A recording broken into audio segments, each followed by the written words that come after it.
এদিকে সুপ্রিম কোর্টের দ্বারস্থ চাকরিহারারা মিরর ইমেজ প্রকাশ সহ একাধিক দাবিতে শীর্ষ আদালতে মামলা চাকরিহারাদের।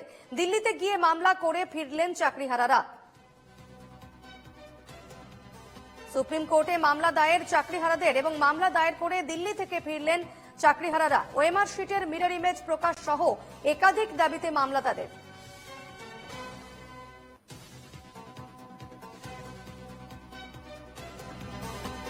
আমরা গতকাল যুদ্ধকালীন তৎপরতায় দিল্লি সুপ্রিম কোর্টের উদ্দেশ্যে পৌঁছে গিয়েছিলাম।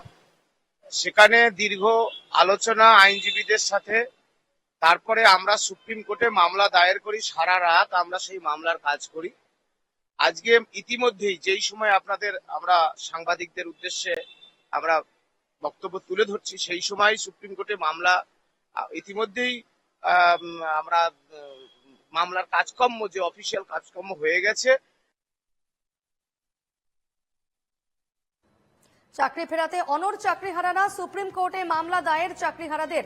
তারা সুপ্রিম কোর্টে গিয়েছিলেন এবং সেখানে ওএমআর শিটের মিরর ইমেজ প্রকাশ সহ একাধিক দাবিতে তারা মামলা করেছেন এবং তারপর তারা আজ দিল্লি থেকে ফিরলেন।